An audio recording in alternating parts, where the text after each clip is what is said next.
noite. A água permitiu a existência da vida no planeta Terra. E agora, no século XXI, a água promete ser o bem mais disputado e caro da humanidade. Por ela, muitos povos entraram em guerra. E segundo dados do Conselho Mundial da Água, no ano que vem, metade da população do planeta vai ter problemas de acesso à água potável. Hoje, a falta de saneamento e água potável mata 1.600.000 pessoas por ano, segundo a Organização Mundial da Saúde. De toda a água do planeta, só 2,5% é doce.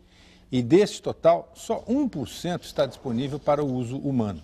O Brasil tem uma natureza privilegiada. O país reúne 12% das reservas mundiais de água doce. Mas é também aqui onde estão 70% dos rios contaminados. Para falar do bem mais precioso da humanidade, o Roda Viva de hoje entrevista o presidente da Agência Nacional de Águas, Gerson Kelman. Antes, vamos ver rapidamente um pequeno histórico da ANA. O Brasil é um país rico em água, mas só recentemente vem regulamentando o seu uso para que não falte para as gerações futuras. A Lei das Águas foi criada no país em 1997, inspirada no modelo francês, e se propõe a gerir o uso da água doce em todo o território nacional. A Agência Nacional de Águas, a ANA, é uma autarquia com autonomia administrativa e financeira vinculada ao Ministério do Meio Ambiente. O projeto de criação da ANA foi aprovado pelo Congresso em junho do ano 2000. A agência é responsável pela implantação da Política Nacional de Recursos Hídricos. Desde sua criação, o diretor-presidente é o cientista Gerson Kelman, engenheiro civil e mestre em ciência hidráulica pela Universidade Federal do Rio de Janeiro e PhD em hidrologia e recursos hídricos pela Universidade do Estado do Colorado, nos Estados Unidos. Desde 1973, ele é professor de recursos hídricos na pós-graduação da Universidade Federal do Rio. Nesta sua primeira fase, a ANA deve implantar a Lei das Águas, promovendo a criação dos comitês de bacias para disciplinar o uso dos rios. O objetivo é o Brasil ter dezenas de comitês de bacias com suas respectivas agências de bacias. Para a ANA, os dois problemas prioritários hoje são as secas prolongadas, principalmente no Nordeste, e a poluição dos rios. Cabe ainda à Agência Nacional de Águas garantir água ao agricultor desde que ele tenha licença para usar a água dos rios. Também está prevista em lei a cobrança pelo uso da água dos rios brasileiros. A implantação dessas novas normas para o uso dos recursos hídricos no Brasil é o desafio maior da Agência Nacional de Águas. Para entrevistar o presidente da Agência Nacional de Águas, Gerson Kelman, nós convidamos Liana John, editora executiva da revista Terra da Gente, Washington Novaes, documentarista, consultor de meio ambiente da TV Cultura e supervisor-geral do programa Repórter Eco, Viviane Kuzinski, editora de geral do jornal O Estado de São Paulo, Alexandre Mansur, subeditor de Ciência e Tecnologia da revista Época, Samuel Barreto, coordenador do programa Água para a Vida da ONG WWF Brasil e Ricardo Araújo, assessor da diretoria daqui da Grande São Paulo, da Companhia de Tecnologia e Saneamento Básico do Estado de São Paulo, Sabesp, e coordenador técnico do programa Mananciais.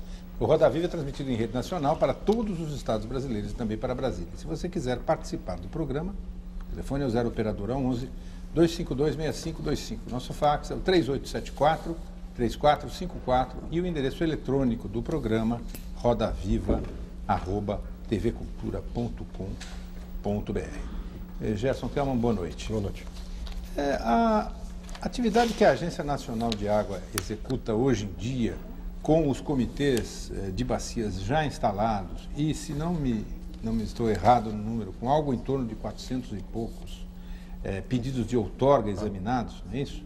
Não é muito pouco em relação à imensa tarefa que tem uma instituição desse tipo para resolver, ou pelo menos para gerenciar o problema da água no Brasil? Bom, em termos de número de comitês, não. Quer dizer, hoje nós estamos lidando com os comitês das principais bacias do país, que é a bacia do São Francisco, a bacia do Paraíba do Sul, a bacia do Piracicaba, a bacia do Doce, do Piranhas-Açu, enfim, nós estamos lidando com as bacias hidrográficas onde os problemas pela disputa pela disputa pelo uso da água ou contaminação são mais agudos. No que diz respeito à outorga, sim, tem razão. Quer dizer, nós estamos tratando de outorga. O que é outorga, primeiro, para o telespectador entender melhor? Quer dizer, até algum tempo atrás, qualquer indústria, qualquer empresa de irrigação podia chegar na beira de um rio qualquer, tirar água ou lançar algum efluente sem nenhum tipo de licença. O rio era como se fosse terra de ninguém, ou água de ninguém. Hoje não. Hoje existe a lei, que foi feita a referência, ela exige que haja uma licença, que chama-se outorga de direito de uso da água, que garante ao cidadão que aquela água estará disponível, porque a outorga só vai ser dada se o pedido que ele faz é compatível com a disponibilidade de água naquele rio, e olhando o conjunto de usuários. Pois bem, a sua pergunta é se esses pedidos de outorga estão em número suficiente. Não, porque é um processo que estamos começando, estamos há 3 anos e pouco atuando, e nós temos 2 tipos de pedidos de outorga. Aqueles que vêm no balcão, quer dizer, algum irrigante, alguma indústria em qualquer lugar do país solicita outorga, isso de um tipo. O outro, que nós estamos fazendo com mais sistemático, é pegar uma bacia hidrográfica, fizemos isso no Paraíba do Sul, bacia hidrográfica como um todo, e resolvemos regularizar a situação daquelas empresas que utilizam os rios. Então fizemos isso à semelhança do imposto de rendas. De que maneira? Fizemos uma propaganda e as empresas preencheram uma declaração de como é que estão utilizando o rio. Quanto água captam, quanto efluente lançam no rio, de que qualidade. Essas declarações constituíram um cadastro e nós estamos agora na fase de verificar se essas declarações, não todas, por amostragem, como faz o imposto de renda, se essas declarações estão verdadeiras ou não, enfim, quais são as retificações. Uma outra coisa, as agências regulatórias, e imagino que a ANA não escapa desta condição, foram criadas no governo Fernando Henrique dentro de um determinado modelo. Um modelo em que a agência ia ser uma espécie de fiscal que não era nem carne nem peixe, quer dizer, não era nem governo, nem sociedade civil, mas tinha uma certa autonomia, ou uma autonomia efetiva, deveria controlar a operação que se dava. No governo Lula, houve a declaração de que isso ia mudar. Isso mudou no caso da ANA? Bem, veja, primeiro, a natureza das agências reguladoras, são entidades de Estado, quer dizer, não são entidades de governo, assim como também as entidades de Estado, os tribunais, por exemplo. São organismos que vivem na máquina, mas não subordinados ao governo. Por que foi concebido essa condição de entidade de Estado para as agências reguladoras? Porque há muitas áreas de investimento em infraestrutura que requerem maturação a longo prazo, quer dizer, 30 anos, 20 anos, como é o caso de hidrelétricas, como é o caso de exploração de campos de petróleo, e como é o caso também de utilização de água dos rios para qualquer atividade produtiva, em que essas regras, seja de utilização de bem público, seja serviço público, as regras que regem isso, têm que ser estáveis para que alguém se disponha a fazer um investimento cuja maturação será de 30 anos. Então, as agências reguladoras elas tiveram essa característica foram criadas com a concepção de serem independentes e terem uma certa autonomia para dar a garantia àqueles que vão fazer o investimento de que as regras do jogo serão estáveis por longos períodos. E de fato, no início do governo Lula, tivemos os jornais estamparam uma desconfiança em relação às agências, como se elas estivessem substituindo o Estado na formulação da política, mas a convivência, já passou aí 1 ano e meio, tem demonstrado que tem espaço para o governo formular política, não é a tarefa das agências, e tem espaço para a implementação da política e para a regulação, seja de serviço público, seja do uso do bem público, e agora a situação está mais harmoniosa.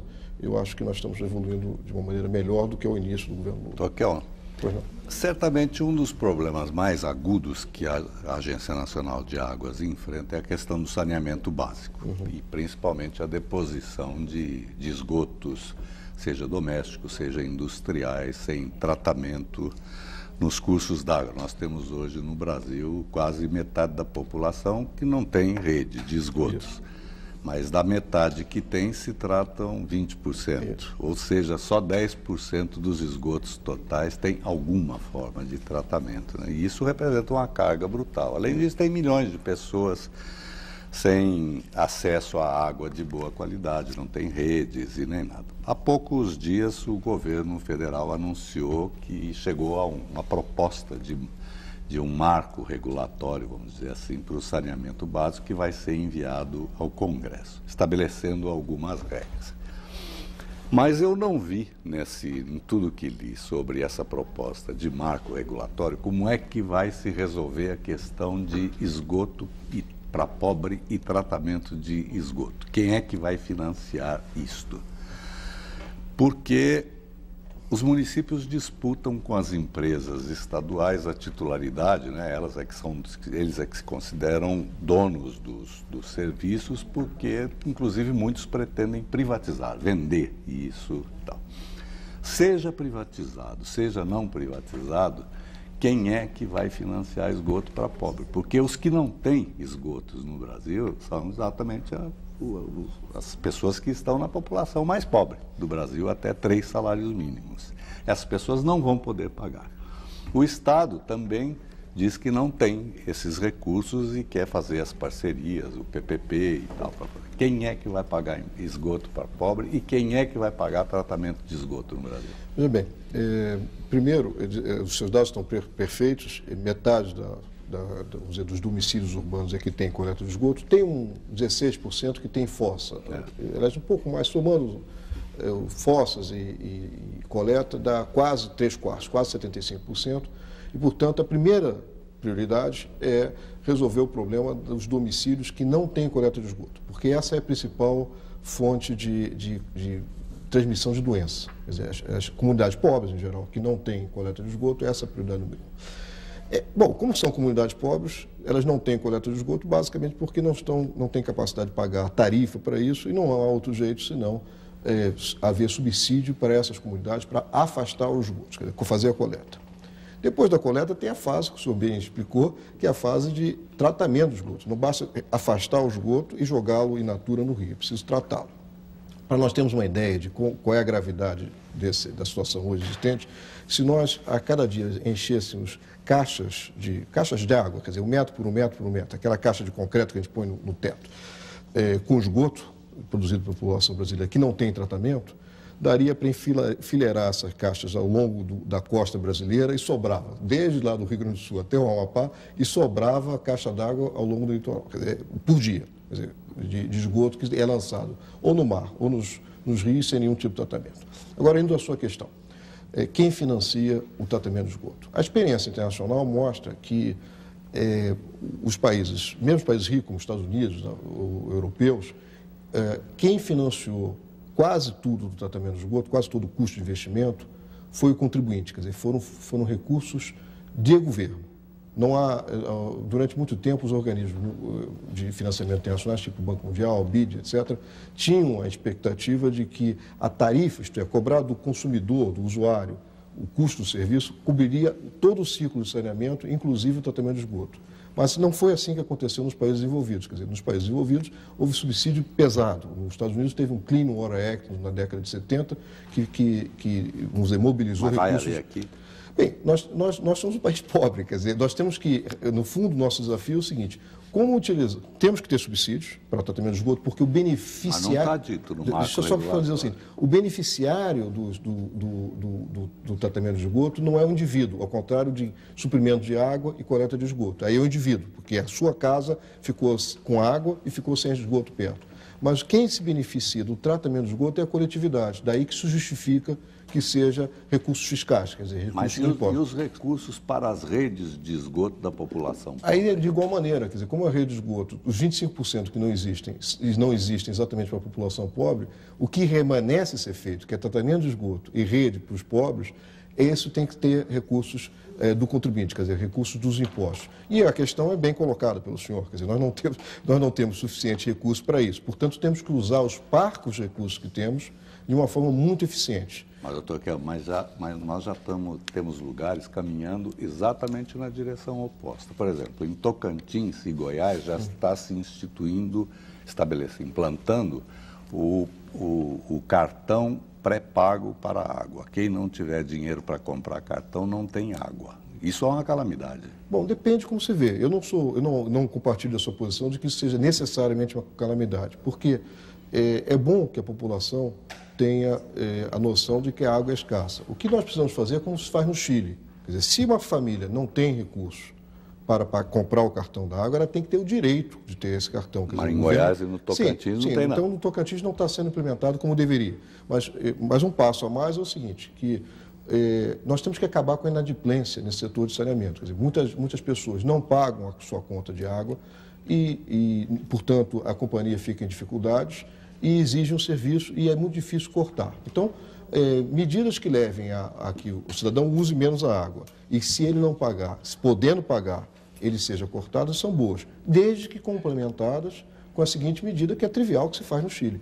As famílias que não conseguem pagar aquele cartão têm um subsídio, como tem subsídio para Bolsa Família, como tem Bolsa Escola, enfim, são subsídios que os contribuintes dão para que aqueles que não têm capacidade de pagar os seus custos possam ter acesso aos produtos. Né? Doutor Kelman, com relação ainda a esse tema, existe aí uma questão a ser resolvida, que é exatamente a população mais pobre que vive em área irregular.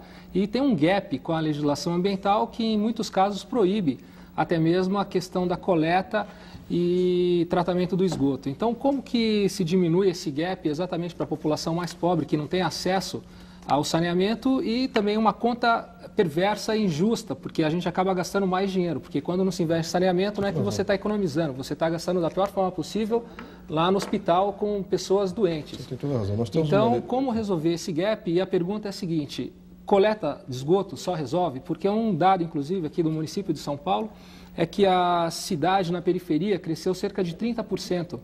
E a cidade como um todo, na parte onde existe mais infraestrutura, cresceu 8%.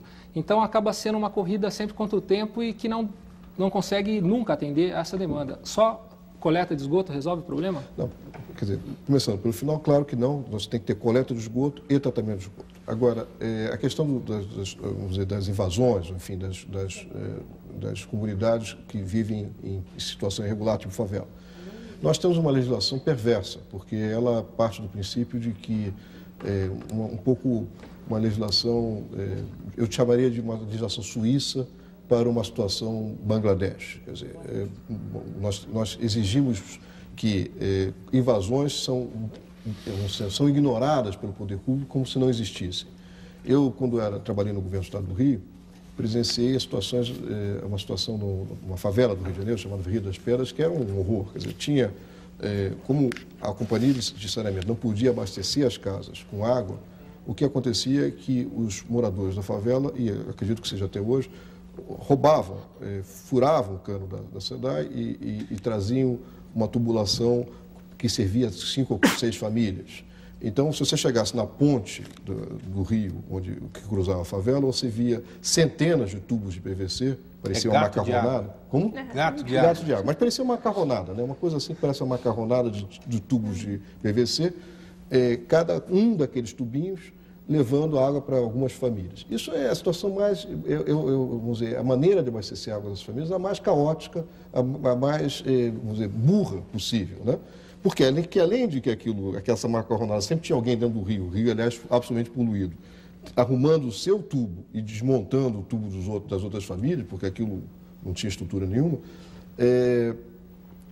além disso, aquela macarronada serve como anteparo para aumentar as enchentes quando acontece isso. Então, é claro que essa proibição de se prestar serviços em favelas e outras regiões de invasão não é razoável, né? Porque leva ao pior dos mundos. Na época, a situação era tão terrível que eu levei o então governador Marcelo Alencar e pedi a ele por permissão para negociar com a SEDAI um robódromo, que seria uma maneira de organizar o gato, porque era tão desorganizado que era horrível. Mas, enfim, o ponto é que nós temos que reconhecer de que essas invasões necessitam de ter direito a ter água, ter esgoto, porque senão nós... Mas aí isso não está criando um outro problema, que é justamente fixando uma população numa área de produção de água, onde deveria estar se permeando a água e depois indo... vamos ver, isso aí, por exemplo, água, é o caso do Guarapiranga e outras áreas de proteção aqui de São Paulo. Bom, ao longo de todos os rios aí. É preferível, eu penso que é preferível, quer dizer, se o Estado brasileiro tivesse capacidade de efetivamente fazer valer regras de proteção, que áreas que não podem ser ocupadas não serão efetivamente ocupadas, é o melhor dos mundos, é o mundo suíço. Né? Mas nós, se ficarmos buscando esse mundo suíço, e na realidade o Estado brasileiro não tem capacidade de exercer isso, e na realidade uma lei de proteção de mananciais. Acaba provocando o que o Samuel mencionou, quer dizer, as invasões ocorrem, não há coleta de esgoto, não há tratamento de esgoto, e os mananciais são poluídos. Quer dizer, eu prefiro ficar com o segundo melhor, quer dizer, não ficar com o ótimo, mas ficar com alguma coisa que seja tolerável e não entre o ótimo e o bom escolher o péssimo, porque entre o ótimo, que seria nenhuma ocupação, entre o bom, que seria, enfim, tem uma ocupação que nós não gostamos, mas coleta-se os esgotos, trata-se os esgotos, leva-se água, enfim, trata daquela comunidade como se fosse, enfim, vai ficar ali, você não vai conseguir ter força para tirar. Mas se isso não for casado com algum tipo de impedimento, no sentido de que novas famílias se instalem na região, adeus viola. Veja, eu prefiro, ou nós temos capacidade, quer dizer, veja, ou o Estado brasileiro, o município, o Estado, tem capacidade de dizer, aqui não vai ter ocupação e não vai ter mesmo. Mas nós não estamos vendo isso. O que nós estamos vendo é que o Estado diz aqui não vai ter ocupação, por exemplo, área de manancial, não vai ter ocupação, área de encosta. E tem. O Estatuto da Cidade permite legalizar essas posses em áreas de preservação. Está avançando mais nisso. Mas é um absurdo permitir legalizar essas posses em áreas de preservação e de mananciais. Nós estamos numa divergência pelo seguinte, porque se nós conseguíssemos efetivamente impedir a ocupação, aí estamos de acordo. Mas o que aconteceu no Guarapiranga e em outros lugares? O que aconteceu foi que tem uma quantidade enorme. E continua tendo, está aumentando. E vai aumentando. Bom, e se nós fecharmos os olhos dizendo assim, nós não queremos que as pessoas morem nessa região, continua não tendo coleta de esgoto, tratamento de esgoto, e o manancial vai sendo pior. Quer dizer, então o que eu estou dizendo é o seguinte, o ótimo seria não ocupação, estamos todos de acordo. Mas, dado que nós não temos capacidade de fazer isso funcionar, quer dizer, o Estado brasileiro não tem essa governabilidade, então, o que nós temos que fazer é dizer, bom, então qual é a segunda menor alternativa? A segunda menor alternativa é coletar esse esgoto e tratar desse esgoto. Tudo bem, mas o senhor não acha que o Estatuto da Cidade, ao permitir a legalização, estimula a invasão e maior ocupação? Mas ele reconhece uma situação de fato. Quer dizer, o senhor acha que as situações de vários mananciais, aqui em São Paulo, inclusive, que seria viável expulsar aquela população toda que está ocupando? Não, são mais de 1 milhão de pessoas que ocupam essas áreas na cidade de São Paulo. Só para informação de todos, a Billings e o Guarapiranga juntas reúnem 1.600.000 pessoas. Seria razoável. Dados do Censo 2000. Exatamente, 1.600.000. E entre 1991 e 2000, essa população cresceu alguma coisa em torno de 550 mil pessoas. Pois é, e se legalizar vai aumentar mais ainda. Sim, mas olha, o nosso dilema é o seguinte, ou nós conseguimos tirar 1.600.000 pessoas que são agora... Eu não estou dizendo que eu sou contra o senhor botar a rede de esgoto lá, estou dizendo que sou contra legalizar a ocupação dessas áreas, porque eterniza o problema e estimula mais ocupação.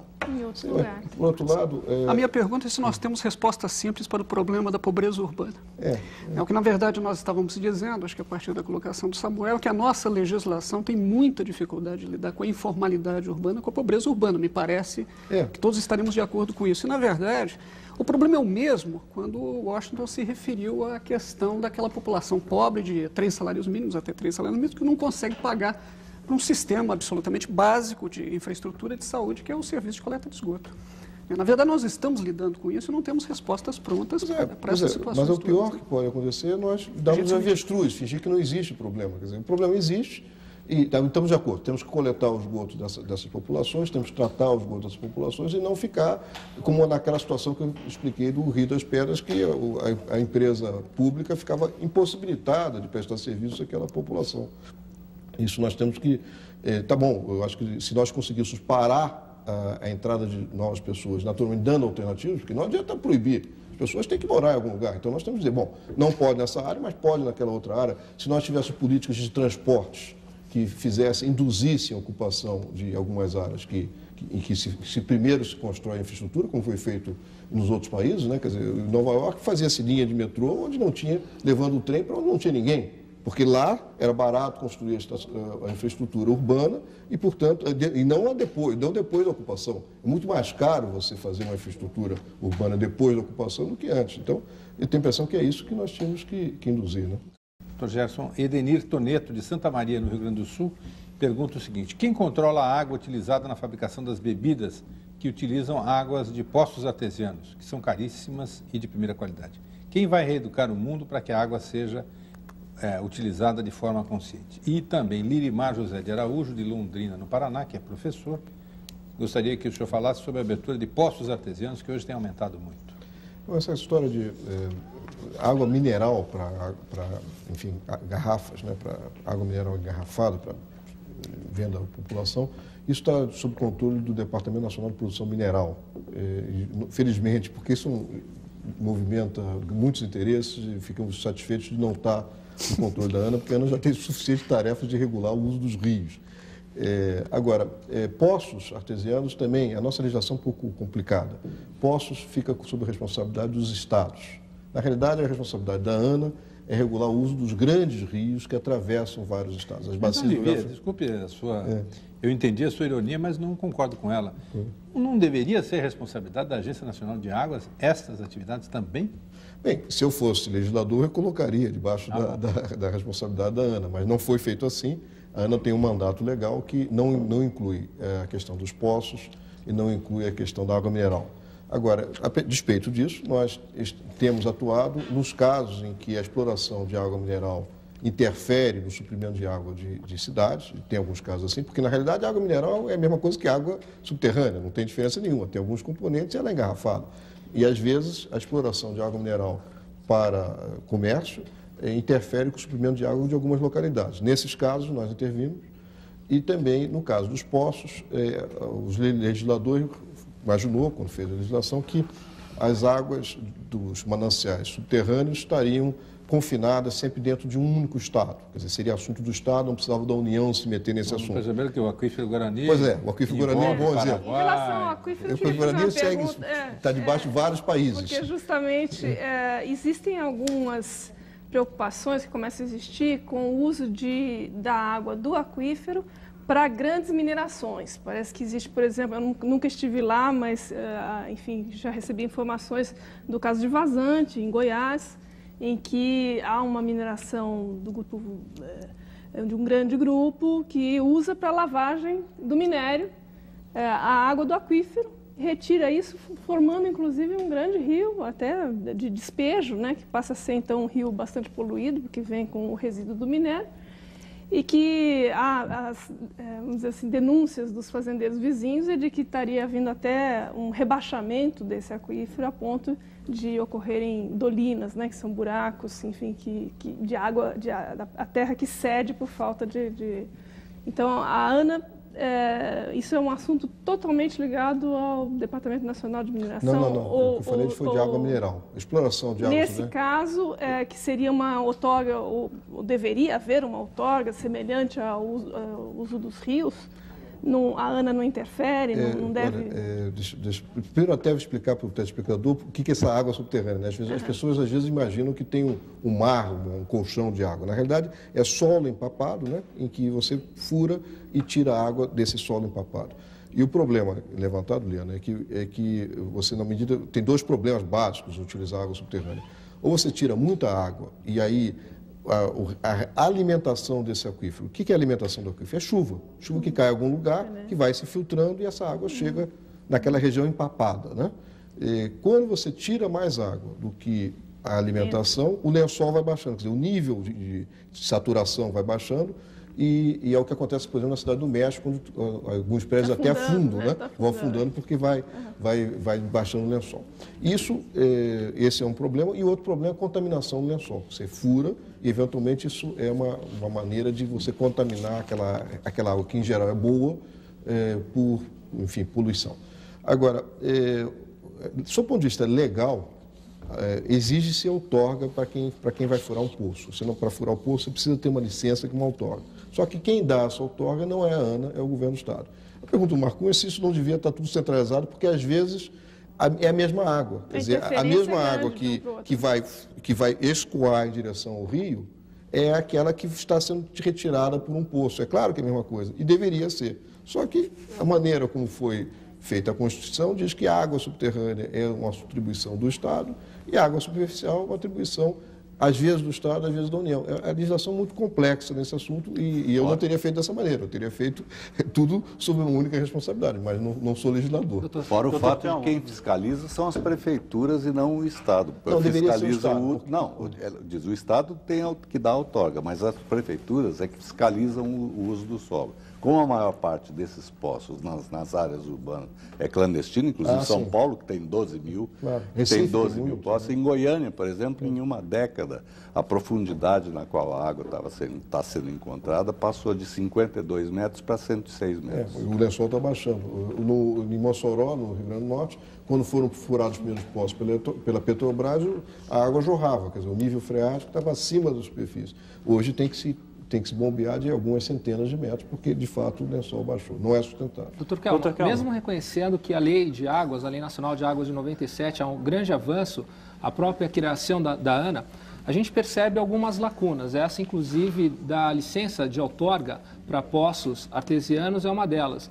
Então, mesmo reconhecendo que tem essa lacuna, como resolver? Porque, só para exemplificar, quando aconteceu o acidente de Cataguases, eu até escutei na televisão dizendo, bom, mas do Estado era competência federal, aí alguma coisa de alguns órgãos federais dizendo que poderia ter sido tomada providência no Estado. Então, para que diminua esse problema e que passe a ter um processo de gestão mais integrado, como diminuir e como interagir com esses órgãos para que não fique, quer dizer, sabendo que essa licença é de responsabilidade do Departamento Nacional de Minas e Energia, Departamento Nacional de Mineração Nacional, de Água Mineral, e ao mesmo tempo tem um Conselho Nacional de Recursos Hídricos, tem uma Agência Nacional de Águas, como vem sendo essas conversas para diminuir uma lacuna tão importante como essa? Bom, esse é o grande desafio nosso, de todos os, vamos dizer, da União, através da ANA e dos órgãos gestores estaduais, é estabelecer um diálogo. Quer dizer, eu não quero aqui passar para o telespectador a ideia de que só porque a ANA não tem a responsabilidade de tratar dos poços, a gente não dá bola para o assunto. Na realidade, no caso do Aquífero Guarani, por exemplo, nós estávamos trabalhando em conhecer o aquífero, em conhecê-lo cientificamente, saber quais são as áreas de recargas, etc. Quando tem problemas de água subterrânea, nós estamos ali atuando, mas sem autoridade legal. Essa é a diferença. Então, a resposta à sua pergunta é o seguinte: nós temos procurado nos articular com os estados, quer dizer, trabalhar junto com os estados em parceria. Porque os sistemas estaduais de alguns estados ocorreu antes do sistema da União. Quer dizer, nós estamos criando um sistema nacional a partir de mais ilhas de atuação já existentes nos estados. Portanto, não seria apropriado que a ANA, vindo depois, viesse a atropelar algumas iniciativas que já estão ocorrendo no estado. A nossa tarefa é trabalhar juntos. E estamos fazendo isso em várias áreas, água subterrânea, outorga de água superficial, enfim, vários de água superficial, doutor Kelman, aproveitando aqui o ensaio, o pessoal do consórcio do Piracicaba pediu para que eu fizesse essa pergunta até para o senhor, sobre a questão da outorga com a bacia do Piracicaba. Né? Quer dizer, a questão da água nos grandes centros, depois a gente pode até retomar a questão dos núcleos de favela, e não só de favela, até porque na Guarapiranga um dos problemas são condomínios de alto padrão, mas no caso da bacia do Piracicaba, onde se tira a água para abastecer 10 milhões de pessoas, como vem sendo essa discussão, essa negociação, até porque quando tira a água daquela região para mandar para a Grande São Paulo, você gera conflitos enormes para a região de Campinas, principalmente no período da seca. Então, e o contrato vence em agosto. E esse contrato uma guerra entre Campinas e São Paulo. Eu acho melhor pensar por isso. Samuel, como nem todos os telespectadores são de São Paulo e conhecem a situação, deixa eu só enunciar um pouquinho qual é o problema, né? Quer dizer, a questão é o seguinte: a Sabesp, está aqui um engenheiro da Sabesp, ela, para abastecer a região metropolitana de São Paulo, ela retira a água de uma bacia vizinha, que é a bacia do Piracicaba.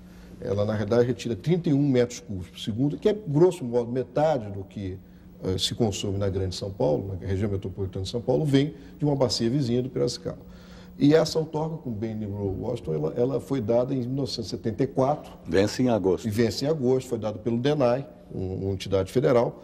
E, na época, enfim, foi dada essa licença por 30 anos, e agora vence, e cabe a ANA dar a nova outorga. Foi dado grátis. Ninguém paga nada, porque na época não havia não, mas a outorga também, na realidade, a outorga é grátis. Quer dizer, o que se cobra é uma outra coisa, dependendo do comitê. Mas a outorga é grátis, nós vamos dar uma outra outorga que também não vai ser cobrada.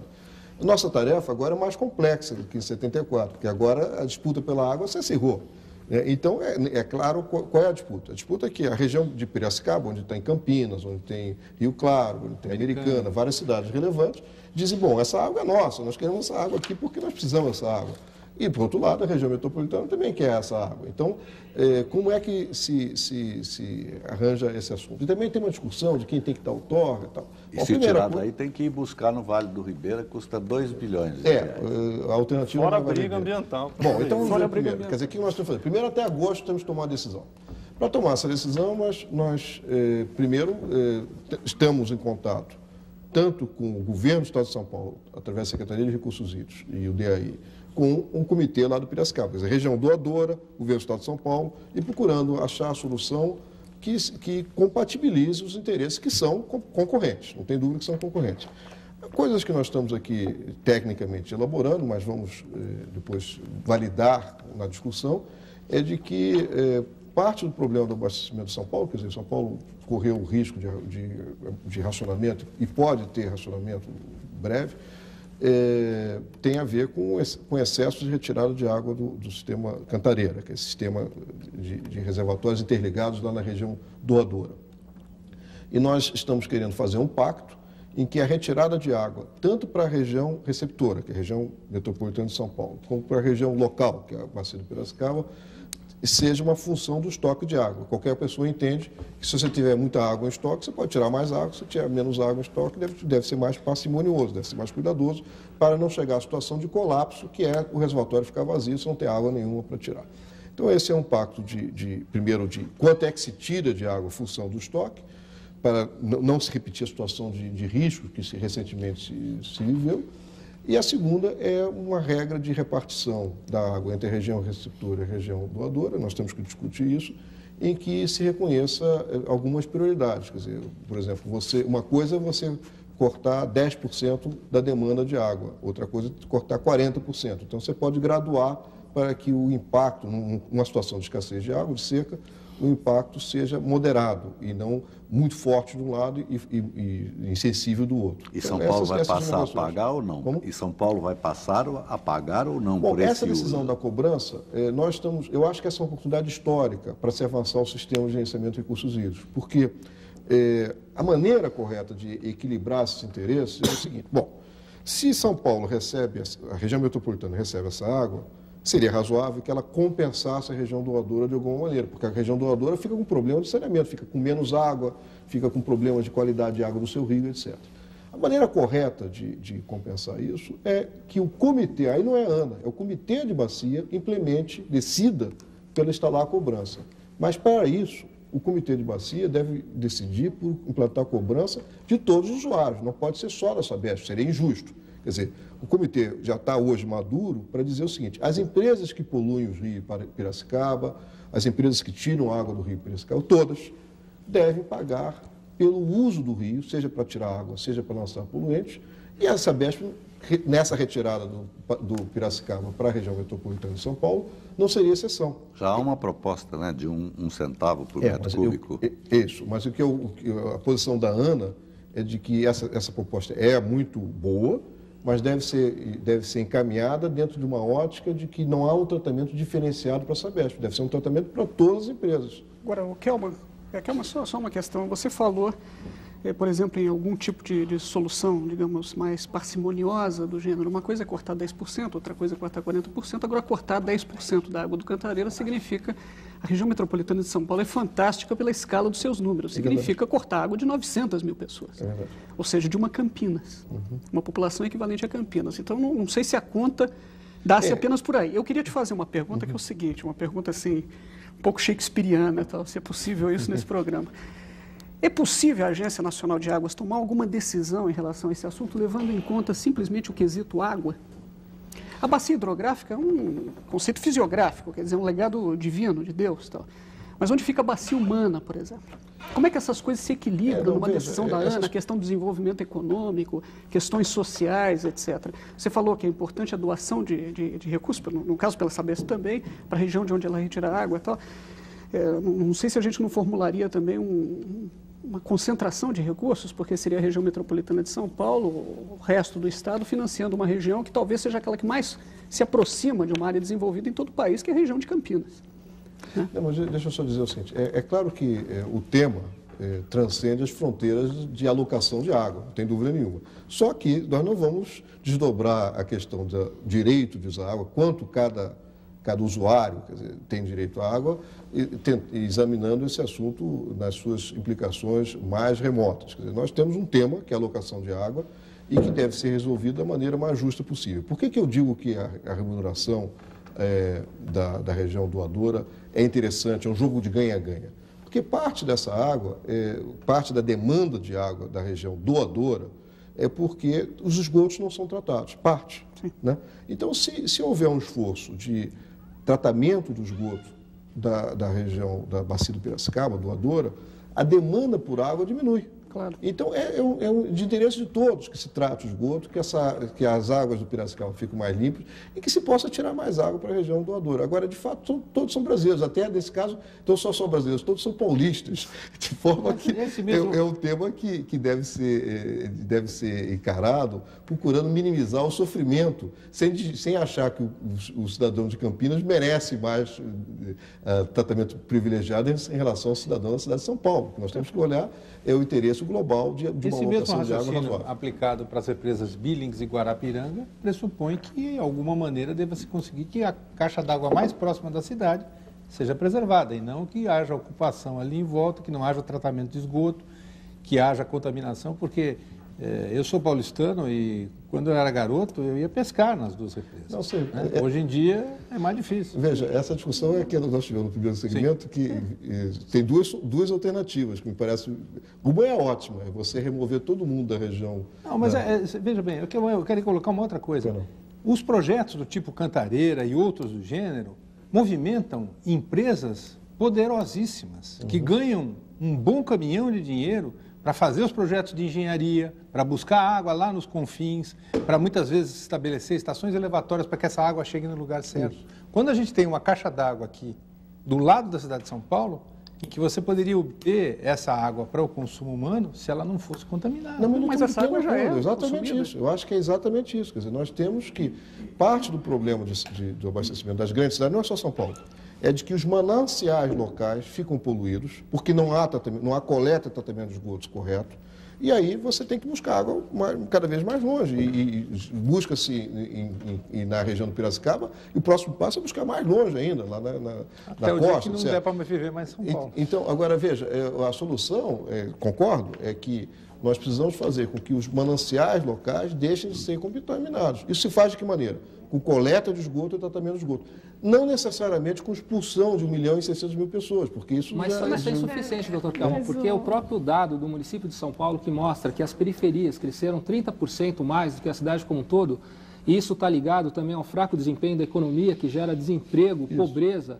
Então, retomando até a questão que o senhor trouxe novamente, como colocar a temática ambiental como um fator que auxilie no desenvolvimento do país. Até porque a gente tem observado e lido muito em editoriais dizendo que meio ambiente é sempre um obstáculo ao desenvolvimento da nação.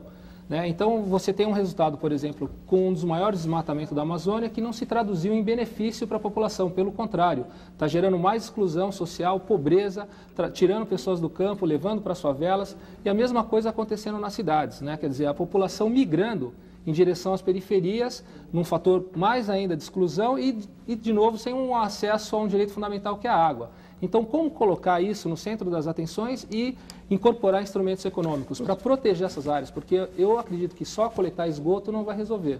Coletar e tratar do esgoto. Agora, no caso da Amazônia, por exemplo... Pois é, mas por que não inclui nos custos dos projetos de coleta e tratamento, por exemplo, dinheiro para proteção e até para remoção? É um custo que tem que ser enfrentado. Sim, mas aí é enfrentado por quem? Quer dizer, se for pela companhia de saneamento, pelo Estado. Estado para quê? Não, mas o Estado não consegue garantir o cumprimento de leis mínimas de proteção de mananciais numa cidade em crise de abastecimento de água, para que tem Estado? Eu vou fazer uma pergunta. Veja, eu não estou no Estado de São Paulo, mas nós temos uma realidade seguinte. Se isso estivesse acontecendo, essa realidade que nós estamos aqui, nós estamos um pouco fixados nesse assunto, mas se isso tivesse acontecido no Estado de São Paulo e nos outros não, seria incompetência dos governantes de São Paulo. O que a gente vê é que sucessivos governantes, diferentes partidos, isso acontece em todo no Brasil inteiro. Todo, então, essa é uma realidade que nós temos que ter, como você disse, Samuel, nós temos que ter, olhar o problema e dizer, bom, como é que a gente enfrenta esse problema? Né? E eu acho que, no caso da Amazônia também, quer dizer, como é que se enfrenta a Amazônia? Por que há desmatamento da Amazônia? Há desmatamento da Amazônia porque a maior parte das áreas são devolutas e nós não temos nenhum mecanismo que diga, bom, não é para preservar aquilo sem nenhum toque. Nós temos que ter um desenvolvimento sustentável ali. Nós temos que ter uma possibilidade de exploração econômica daquela região sem destruir a floresta. Isso envolve subsídios, isso envolve dar concessões para que as florestas partes florestais possam ser ocupadas, e envolve mudanças até de natureza legal, em que nós abandonemos a ideia de que seria ótimo, que não vai ter nenhum tipo de atividade naquela região. Tem que ter alguma atividade sustentável. A situação é parecida na questão urbana. Na questão urbana, nós temos que dizer, bom, se nós não conseguimos preservar o que todos nós, eu não estou aqui defendendo aí invasores, não estou aqui defendendo a ocupação de mananciais, nada disso. Estou dizendo o seguinte, se nós, povo brasileiro, não temos capacidade de fazer isso funcionar, o que nós queremos, não temos capacidade de botar em prática no Brasil inteiro, diferentes governos, diferentes partidos, então vamos ver o que é o second best, o segundo melhor. O segundo melhor é bom, então vamos reconhecer que essa realidade existe, não dar uma de avestruz e ver o que a gente pode fazer. O timing é muito diferente entre a constatação e a ação, não é? Bom, sim. É um timing completamente diferente. A gente está falando de uma explosão demográfica que aconteceu há muito tempo nessas áreas mananciais, se fala em tese, em planejamento e a ação está num tempo completamente diferente. E tem um dado novo. Sim, mas veja, o Estado não foi capaz de segurar. Estou falando do Estado, nós todos. Quer dizer, nós, sociedade brasileira, não fomos capazes de preservar aquilo que nós achávamos que devia ser preservado. Mas não foi a sociedade como um todo que provocou. Tem agentes que provocam. Tem Tem grandes projetos, como o Rodoanel, que passam em cima de áreas de manancial. Eu sei, olha aqui, eu não estou defendendo nenhuma dessas invasões. Estou dizendo o seguinte, alguns dos senhores acham que é realmente viável realocar os 1.600.000 de Guarapiranga? Eu não acho que é. Eu não acho. Então, aí nós temos que dizer o seguinte, primeira pergunta é, se for sucesso aqui e é possível, vamos remover, quanto custa isso, tal, quem vai pagar, tal, vamos para a solução. Eu acho que isso não é viável. Não sendo viável, nós não podemos ficar a vida inteira dizendo, não devia ter deixado invadir. Agora o que nós temos que fazer é o seguinte, está lá, temos que fazer alguma coisa para minorar o problema. Políticas proativas, não tem jeito. Não é o ideal. Dr. Gelson, Newton Munhoz, de Tremembé, aqui em São Paulo, diz o seguinte, ouço falar há meio século da seca do Nordeste, que leva rios de dinheiro e até hoje não foi resolvido. O que é que o senhor tem a dizer sobre isso? Bom, tem razão. Primeiro, o problema do Nordeste não é que se não tivesse água todos os anos, teríamos um deserto, ninguém moraria lá. O drama do semiárido é de que você passa 4, 5 anos com chuva normal e, de repente, tem um ano, tem a seca, 2 anos seguidos. Tal, e, portanto, o problema é a falta de confiabilidade. O começo da solução do problema do semiárido data de Pedro II. Quer dizer, Pedro II, quando teve lá uma seca, ele disse que vou construir o primeiro açude. Então, a primeira ideia é o seguinte, como os rios do Nordeste são intermitentes, quer dizer, eles secam, quer dizer, você tem parte do ano que correm, parte do ano estão secos. Se você quer ter água o ano inteiro, você tem que construir açudes, tem que fazer uma barragem, construir. Então, o primeiro foi construído por Pedro II, não teria ninguém morando lá se não fossem os muitos, milhares de barramentos que tem na região. Só que, ao longo, passando décadas e décadas e décadas, tivemos uma situação paradoxal. Alguns dos açudes são contraprodutivos. Eles, em vez de aumentar o suprimento de água, eles diminuem, porque um açude ele pode ser comparado a ser um copo. Se for copo, é uma coisa boa, porque você tem uma pequena área exposta e uma grande profundidade, então ele é bom porque ele guarda a água de um ano para o outro. Se for pires, mas se for pires, é uma desgraça, porque ele evapora toda a água. E ao longo das décadas, o que tem acontecido é que muitos açudes pires foram construídos, eles mais evaporam do que regularizam e, portanto, o paradoxo é que quanto mais se constrói açudes, agora, mais recentemente, menor a disponibilidade de água. E muitos açudes beneficiam propriedades privadas. Isso, além do mais, ao longo das décadas, com o Washington tem toda a razão, o que foram, vamos dizer, por que tantos açudes pires foram construídos? Porque na propriedade do latifundiário, enfim, do coronel João da Silva, décadas atrás, ele usava os recursos públicos para construir na sua propriedade, só ele usava, etc. Então, ele passa o Pires, né? Isso. Bom, passava o Pires. E o próximo passo, historicamente, para resolver o problema, primeiro os açudes bons, os copos. Depois, parar de construir açude Pires. Já estamos fazendo isso. A ANA até atua nisso. Ela impede a construção de açude Pires porque precisa da nossa autorização e nós não damos quando é Pires. O segundo é fazer a água caminhar. Adutora ou canais, tirar a água do reservatório, do açude, e levá-la para as cidades ou para os distritos de irrigação onde as pessoas vivem. Era isso que não existia antes, porque era construído com recurso público para uso privado. Agora, nos últimos anos, tem um programa importante financiado pelo Banco Mundial, chamado ProÁgua, são 330 milhões de dólares, que tem construído essas adutoras, tem milhares de quilômetros de adutoras, isso um pouco se sabe, mas que levam a água, está melhorando, não está resolvendo ainda. E, por fim, há a intenção de, quando esses mananciais locais, reservatórios locais, são os grandes reservatórios, começarem a ficar já não confiáveis, trazer água do São Francisco para encher esses reservatórios locais. Mas essa é uma solução brava, né? Quer dizer, e muito criticado. Por exemplo, tem uma opção de estudos já mostrando o seguinte: a transposição do São Francisco tem aí cálculos de gastar até 17 bilhões e meio, que com 4 bilhões e meio se colocariam cisternas de placas em todas as comunidades, as pequenas comunidades isoladas, que são os 17 milhões de pessoas que sofrem com a seca. A transposição não beneficiará essas populações, porque ela não terá como chegar a cada um desses lugares. O programa Fome Zero até está fazendo isso, está instalando algumas dessas cisternas. Mas por que eu não digo nem que não se faça a transposição do São Francisco? É uma discussão tão complicada que o próprio comitê do São Francisco acha que não deve fazer, né? Mas por que não se coloca como prioridade, atender esses 17 milhões de pessoas com água nas suas casas, nas suas propriedades? Bom, vamos lá. De fato, as populações esparsas, quer dizer, pequenas comunidades... E que são as vítimas da seca. Não, na realidade, a seca no Nordeste atinge essas pequenas comunidades e também cidades... Que são 17 milhões de pessoas. Que não ficam sem água. Também, as duas populações são atingidas. Então, vamos ver. As adutoras, outra exposição, enfim, essas medidas que estão sendo tomadas de obras de engenharia de maior porte não atendem às comunidades esparsas. Tem toda a razão. E para atender as comunidades esparsas, não há como levar água por tubulações, porque é muito caro. Quer dizer, comunidade esparsa, estou dizendo, poucas famílias vivendo numa comunidade. Então, a solução para garantir apenas água de beber e necessidades básicas são as cisternas. A Ana, no primeiro ano de atividade, trabalhou junto com a ASA para construir 12 mil cisternas. Nós achamos que isso é muito bom. Acho que essas cisternas têm que continuar sendo construídas. Fome Zero está fazendo. E deve fazer, porque sem isso não se atende a essas comunidades. Agora, primeiro, dito isso, quero dizer também que a quantidade de água que se garante com a cisterna é o mínimo minimorum para atender as necessidades básicas. Só para dar alguns números para o telespectador compreender. O consumo médio no Brasil, nas regiões urbanas, é de 150 litros por habitante a cada dia. Mas nesses lugares não chega a 50. Nesses lugares, com as cisternas, não. A ONU acha que 50 é o mínimo para dar dignidade às pessoas. 50 litros por habitante por dia. Com a cisterna, se fizermos a conta de uma família de 5 pessoas e 8 meses de estiagem, e a cisterna tem 16 mil litros, se dividirmos 16 mil litros por 5 pessoas e o número de dias que corresponde a 8 meses, dá 13 litros por pessoa. Veja, 13 litros é muito pouco, mas nós lambemos os beiços, porque o que tem hoje é muito menos que isso, então já é um grande progresso.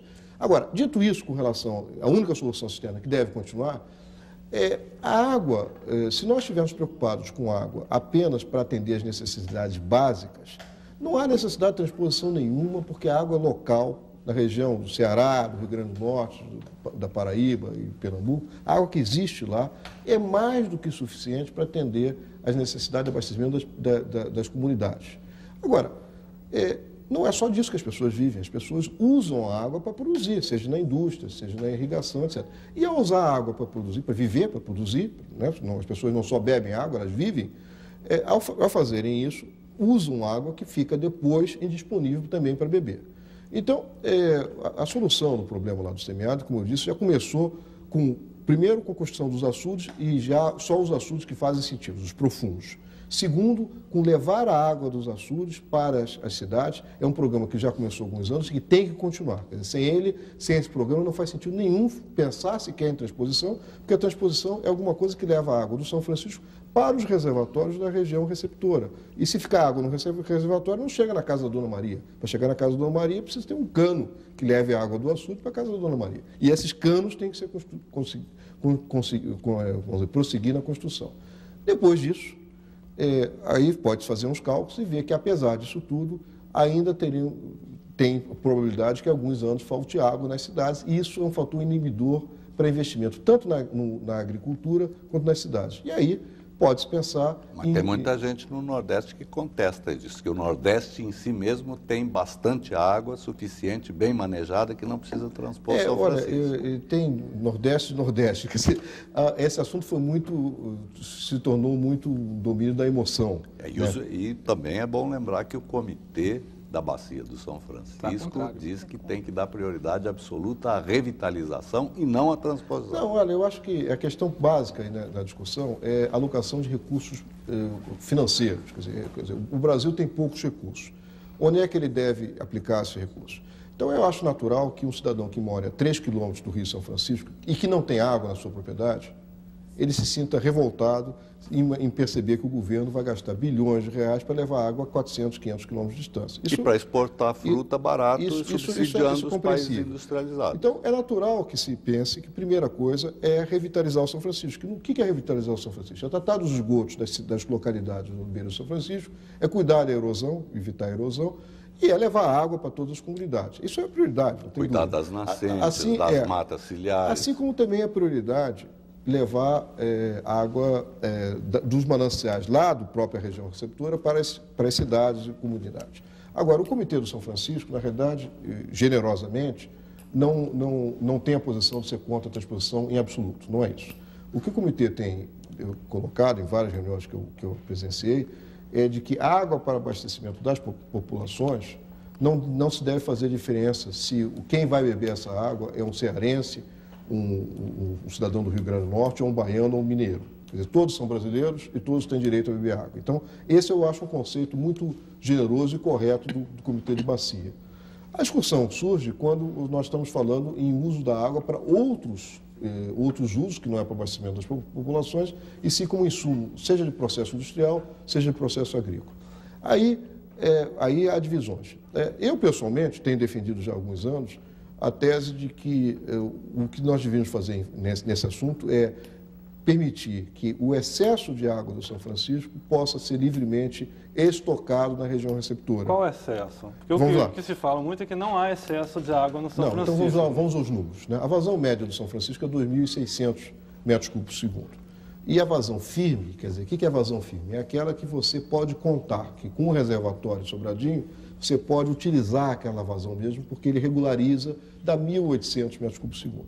É sempre assim, quer dizer, sempre o que você pode contar é menos do que a vazão média. Por que isso? Porque o reservatório não é infinito, às vezes ele fica cheio e verte. Se você utilizar o sistema Chess de uma forma correta, você vai estar, portanto, tirando cerca de 1.800 metros cúbicos por segundo, firme, você vai frequentemente extravasar o Sobradinho, cerca de 40% do tempo. Esse é o excesso de água. É como se você tivesse... Veja, se eu chego... Nós dois somos vizinhos, né? Eu chego para você e digo assim, você me dá um copo de água para beber aqui, que eu não tenho instalação de água na minha casa. Você permite que, toda vez que eu quiser beber, eu encha a minha jarra para beber água? Certamente você vai dizer sim, sem pestanejar. Isso foi o que o comitê disse. Água para abastecer as populações, sem pestanejar, está dado. Está concordado. Se eu chegar para você e dizer, bom, agora eu quero água para encher aqui minha piscina, regar o jardim, não sei o quê, você começa, poxa, esse cara vai esvaziar minha caixa d'água, daqui a pouco eu fico sem água, etc. Com razão você pode dizer, não quero dar não. Né? Você hesita. Mas se eu chegar para você e dizer, quando a sua caixa estiver cheia e se estiver saindo água pelo ladrão, você permite que essa água em excesso eu vá encher a minha cisterna? Você vai dizer que sim, porque não faz falta para você. Tudo bem, supondo que não se pague pela água porque a natureza está dando. Então, é um pouco isso que é a proposta que eu faço. Quer dizer, e a produção de energia? Do tempo, só para concluir, 40% do tempo, se Sobradinho, que é o grande reservatório, for usado corretamente, vai estar soltando água pelo ladrão. Em vez de você passar essa água pelo vertedor, você passa essa água pela turbina, gera energia, turbina essa água, bombeia essa água, e essa água vai para onde? Vai para os reservatórios da região receptora. Esse esquema que eu estou falando, só para concluir... Mas sobra água para o rio ficar navegável, por exemplo? Sim, fica. Vamos falar aqui da navegação. Essa água que eu estou falando que está sobrando, ela seria completamente inútil, esse esquema que eu estou falando não seria um esquema sem sentido, se não fosse o fato que na região receptora, quer dizer, no Ceará, no Rio Grande do Norte, no Paraíba, no Pernambuco, existem já grandes reservatórios, são caixas d'água, que podem armazenar o excesso. Em vez desse excesso ir para o mar, ele fica na região receptora. E, portanto, todo mundo ganha, não há nenhum problema nisso. pode não ser viável do ponto de vista econômico, essa é outra discussão, mas do ponto de vista de disponibilidade de água, não tem dúvida que há disponibilidade suficiente para isso. Quanto à navegação, ela não exige quantidade de água, ela exige profundidade. Com frequência existe, e a navegação de São Francisco é um uso importante na bacia de São Francisco. Às vezes o que acontece é que os setores dos usuários de recursos hídricos não se tem um diálogo meio de surdos. Por exemplo, no caso concreto, o setor de navegação sempre disse que queria que tivesse uma quantidade mínima de água saindo do reservatório Sobradinho para poder navegar. Números concretos, 1.300 metros cúbicos por segundo. Isso criava um enorme embaraço para o setor de energia elétrica, que tinha a intenção, e tem, de trazer energia da região norte por linhas de transmissão e economizar a água do São Francisco, guardar ela para ser utilizada só na estiagem, quando a região norte não tiver capacidade de exportar energia. É um esquema bom para o Brasil, porque você usa os recursos de uma forma mais inteligente, em vez de transportar água, que é muito caro, você transporta energia pela linha de transmissão. Mas a energia também é cara para transportar. Mas é menos caro que transportar água, muito menos. Então, só para concluir isso, nesse caso do 1.300 metros cúbicos por segundo, o que foi se ver? Bom, precisava de 1.300 metros cúbicos por segundo? Bom, precisa nas condições atuais. Mas se você remover algumas pedras que impedem a navegação, essa restrição cai. E aí o setor de navegação e o setor de energia elétrica, com um pequeno investimento de interesse comum, somam e dá um bom resultado. Isso que é o uso múltiplo. Um pouco do trabalho da Ana é fazer o casamento dos setores que disputam o uso do rio, setor de energia elétrica, setor de irrigação, setor de navegação, para ter a sinergia que faça com que todos ganhem. Esse é um exemplo concreto. Bom, para manter até o espírito da lei de promover o uso múltiplo, e aí a gente pode pegar pela divisão das regiões hidrográficas, a do São Francisco é um caso que, pelo mau uso do solo, tem levado inúmeros conflitos, a do Paraná, a mesma coisa, do Atlântico e assim por diante. Claro que tem que se atender às diversas demandas de uso da sociedade, mas como garantir integridade de ecossistemas aquáticos? Como garantir, primeiro, a saúde das águas, até para que se garanta e se promova esses usos múltiplos, seja para abastecimento, para irrigação, para lazer, para agricultura, para uma série de atividades. Como colocar, qual que é a pauta da ANA para conservar ecossistemas aquáticos? Bom, primeiro é conhecer o que é alcançável, o que é viável e descartar o que seria desejável em outras condições, mas não é mais execuível. Nós temos que conhecer a realidade. Então, eu vou dar um exemplo concreto, no caso de São Francisco. Quando se construíram as barragens pela Cheste, o que aconteceu foi que mudou o regime completamente. Não só as grandes enchentes que ocorriam no passado deixaram de existir, porque você constrói um reservatório para acumular o excesso de água durante a enchente e soltar a parte dessa água durante a estiagem, você regulariza, quer dizer, um rio que tinha grandes flutuações agora fica com pequenas flutuações, era assim no passado e agora fica assim. Isso modifica completamente o regime do rio, acontece no mundo inteiro e isso causa alguns problemas. Por exemplo, antes dos reservatórios, os sedimentos com nutrientes corriam todo o percurso do rio. Quando você construi um reservatório, você cria uma armadilha para o sedimento, ele fica retido no reservatório e a água, rio abaixo, depois do reservatório, ela fica límpida, mas sem nutrientes. Então diminui a viscosidade, você tem menos peixes, etc. Os pescadores do Baixo São Francisco, com toda razão, reclamam dizendo que eles saíram perdendo de verdade. Quer dizer, antes eles pescavam artesanalmente, hoje tem muito menos peixe, tem dificuldade de sobrevivência. Bom, é preciso para resolver essa questão, portanto, a questão aquática, então, você perceber o que pode ser feito. Primeira alternativa, derrubar as barragens e não ter produção de energia elétrica para o Nordeste. Isso é inexequível, quer dizer, todo o bem-estar, toda a produção de energia que atende aos nordestinos é feita pela Cheste. Então, você não pode imaginar que aquelas barragens possam ser destruídas. Então, o que nós temos que fazer é procurar alternativas. No caso do Baixo São Francisco, possivelmente aquicultura. Quer dizer, em vez de sair atrás do peixe, criar o peixe em tanques-rede, e que dá uma produtividade muito maior, exige um esforço do antigo pescador artesanal, de um lado, e do outro lado exige um esforço do Estado de dar suporte. Isso a Secretaria de Pesca tem se esforçado para isso, mas é nessa direção. Quer dizer, nós temos que não podemos simplesmente ficar dizendo que se volte o que era antes, porque o que era antes, se volta o que era antes, o Nordeste inteiro vai ficar com lampião de gás, não vai ter emprego, não vai ter indústria, porque a energia que gera emprego, gera bem-estar, vem dessas hidrelétricas. E na Amazônia, que tem uma série de hidrelétricas pensadas, como precisa realmente estar construindo e causando inúmeros impactos, inclusive de represas que foram construídas e que teve um custo elevadíssimo, um grande impacto ambiental e um resultado pouco significativo? Não, o resultado não foi pouco significativo. O resultado é que nós temos aqui luz. Você, quando entra na sua Usina casa... de Samuel? Veja, nós Balbina, temos mais... Né, vamos ver, nós temos vários maus exemplos. Balbina é um mau exemplo. Balbina é terrível. Terrível exemplo. Nós não teríamos feito Balbina. Na realidade, veja bem, quando você faz uma usina hidrelétrica, você tem que verificar, você não basta dizer o seguinte, tem impactos locais e não deve ser feita? Se você fizer essa pergunta, nenhuma usina hidrelétrica vai ser feita. Porque tem alternativa? Todas têm impacto ambiental, todas têm algum impacto social de maior ou menor magnitude. Então, a questão não está em procurar uma solução que tenha zero impacto. A questão está em procurar uma alternativa para atender a demanda de energia do país com mínimo impacto, que não é zero, é mínimo impacto. Então, nós temos que ver quais são as alternativas. Um conjunto de usinas hidrelétricas ou o quê? Usinas termoelétricas, eólicas, etc. Temos que comparar essas coisas. No passado, muitas usinas hidrelétricas foram construídas que não seriam certamente construídas hoje, porque basicamente tiveram uma área inundada muito grande para pouca produção de energia ou afetaram a vida de muitas pessoas para pouca energia. Então, mas não há hipótese de não ter impacto. Nós temos que buscar impacto mínimo. Só para concluir, as alternativas seriam o quê? Nós vamos contribuir para o efeito estufa com mais usinas térmicas. Temos que olhar o efeito global e o efeito local. O efeito local é custo, porque as térmicas são mais caras que as hidrelétricas. A energia das usinas térmicas é mais cara que a hidrelétrica. Se nós formos para as chamadas energias alternativas, que são a eólica e a solar, aí é 3 vezes, 5 vezes, é muito mais caro. Eu não acho razoável. Que é a maior de todas.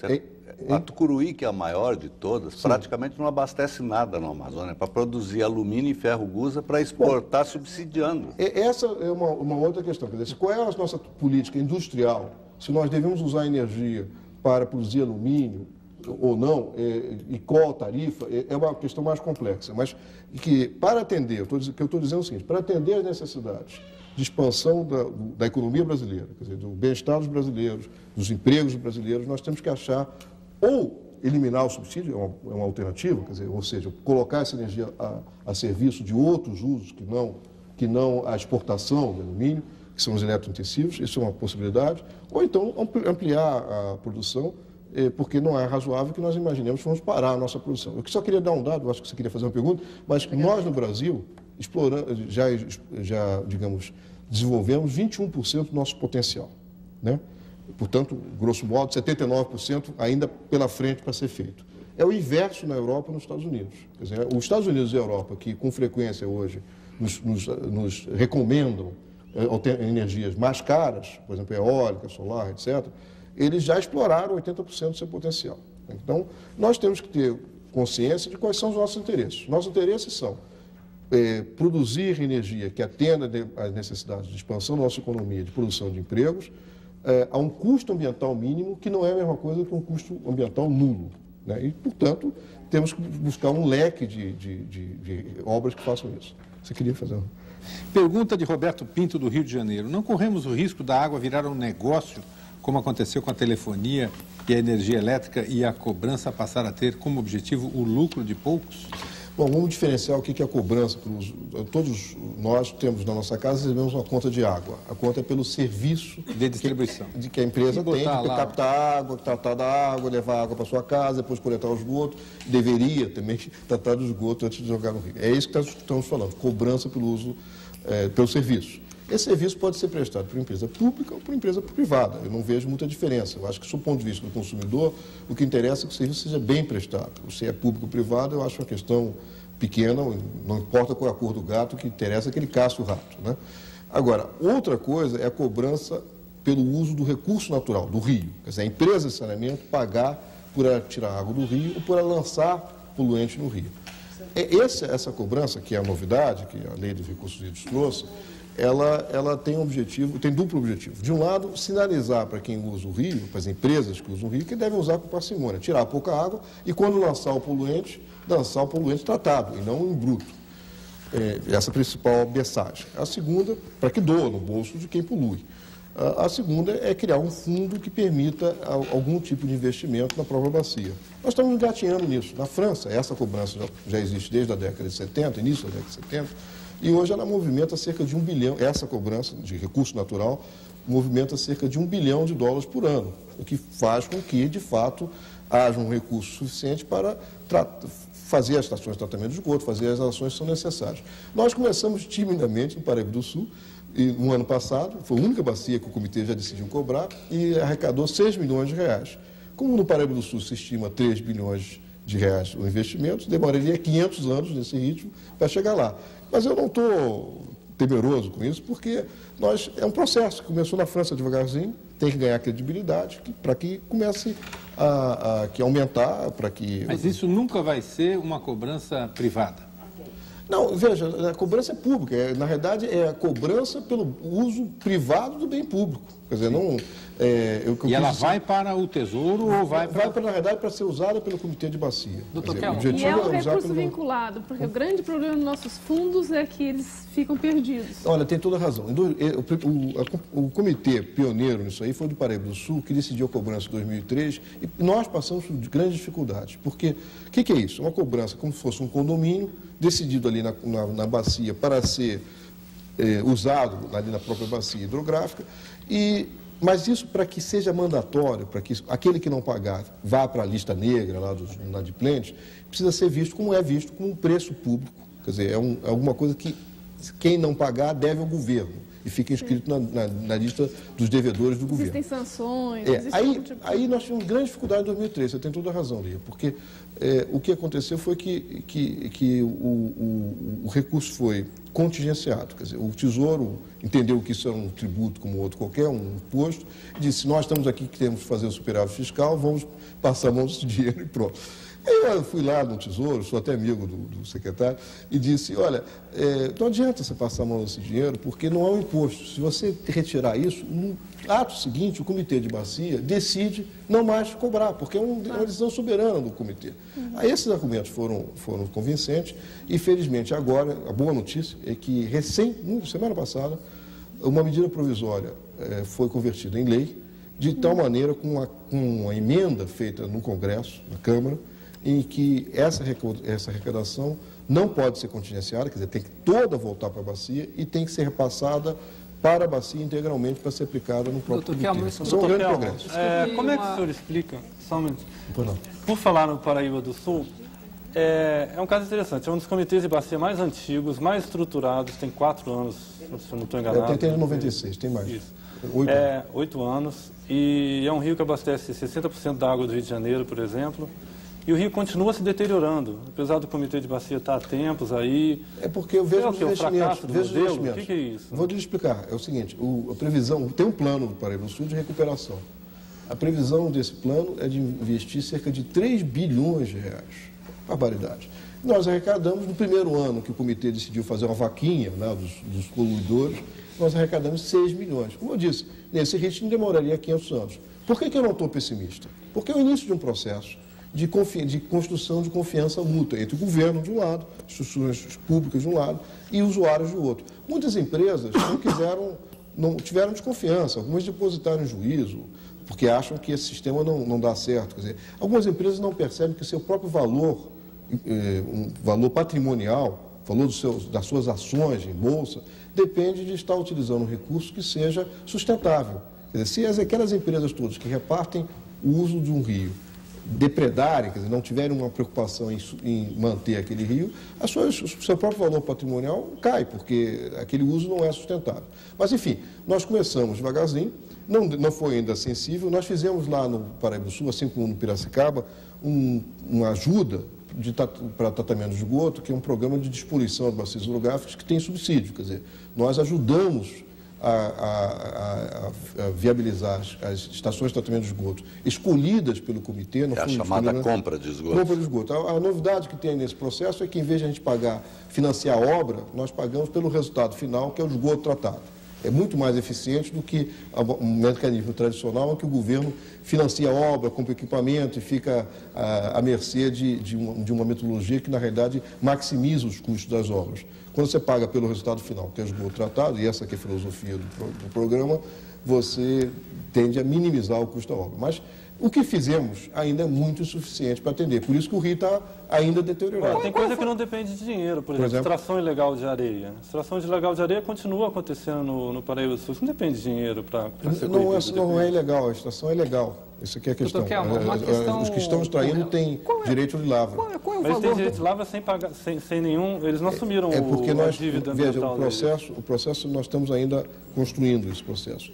Quer dizer, é claro que a lavra clandestina também, mas a maior parte das lavras tem direito de lavra. Nós temos que interferir no processo, vendo isso como um todo. E, por outro lado, o que nós temos que fazer... Veja, eu vim do que nós temos que fazer é acabar com a extração de areia predatória, aquela que deixa aquelas crateras, aquela coisa toda, e ter uma extração planejada. Eu 2 meses atrás estive no Colorado e vi como é que eles fazem lá.